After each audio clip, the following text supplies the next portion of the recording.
तो हमारी इस सीरीज में पिछली वीडियो में हमने शेयर्स के बारे में जाना था, ठीक है ना। अब शेयर्स के साथ साथ यहाँ पर दो लोग होते हैं शेयर मार्केट में, और ये पूरा ही मार्केट दो लोगों के बेसिस पर ही चलता है। एक है बायर और दूसरा है आपका सेलर, ठीक है ना।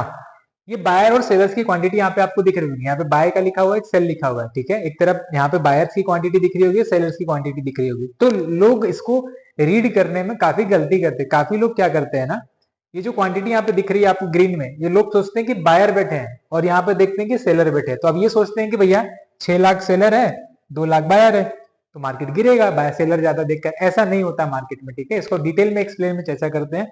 तो सबसे पहले हम समझते हैं ये बायर और सेलर आखिर होते कौन है, कि क्या कर रहे हैं मार्केट में, ठीक है।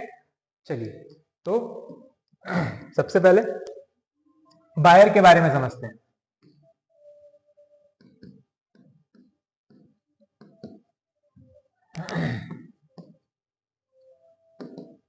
तो बायर्स, लेट्स सपोज कि आपको लग रहा है कि सोने का रेट 1,20,000 जाने वाला है, ठीक है।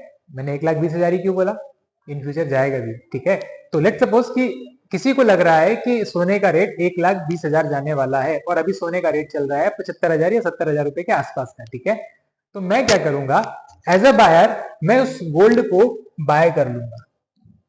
गोल्ड को बाय किया मैंने 70,000 पे। क्यों बाय किया, क्योंकि मुझे ऐसा लग रहा था कि ये इन फ्यूचर 70,000 से 1,20,000 जाने वाला है। तो मैं क्या एक्सपेक्ट कर रहा हूं, मेरी एक्सपेक्टेशन क्या है कि सोना जो है 1,20,000 तक जाएगा, और मुझे अप्रोक्सीमेटली 80-85% का, 80% के आसपास का, 70% के आसपास का रिटर्न मिल जाएगा, ठीक है। तो बायर जब कुछ भी बाय करता है तो उसके दिमाग में एक चीज होती है कि ये चीज इस प्राइस पे अभी सस्ती है। मतलब मैंने जब गोल्ड बाय किया तो मुझे लगा कि भाई गोल्ड 70,000 पे अभी सस्ता है, इसको इन फ्यूचर अभी और ऊपर जाना चाहिए, ठीक है।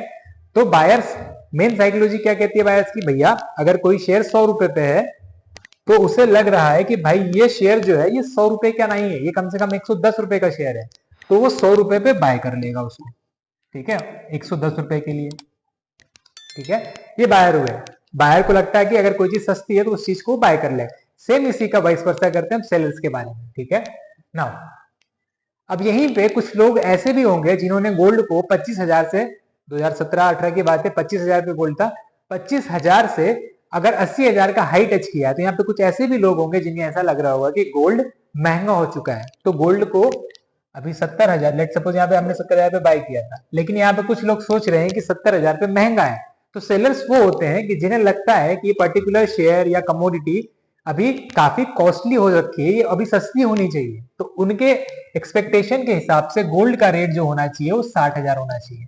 तो वो क्या करेंगे, 70 के रेट पे उसको सेल करेंगे, और 60 पे अगर चला गया तो वहां जाकर क्या कर लेंगे, उसको बाय कर लेंगे। उसी तरीके से बायर क्या कर रहा था, अगर उसको लग रहा था कि गोल्ड 70 पे भी सस्ता है तो वो बाय करेगा, और जब उसको उसका टारगेट मिलेगा तो वहां पे जाकर क्या करेगा, सेल करेगा, ठीक है।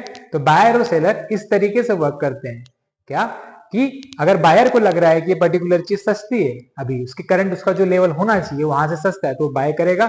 और सेलर को ये लगता है कि भैया ये काफी ओवर वैल्यूएट हो चुका है, तो वो क्या करेगा, उसके हिसाब से उसको सेल कर देगा। और वो सोचेगा कि अगर वो नए उसके एग्जैक्ट रेंज में आएगा कि हाँ भैया ये इसकी सही वैल्यू है ना, कि गोल्ड की सही वैल्यू 60,000 है, तो वो जब 60,000 पे गिरेगा तब वो वहां पे क्या करेगा, बाय करेगा, ठीक है।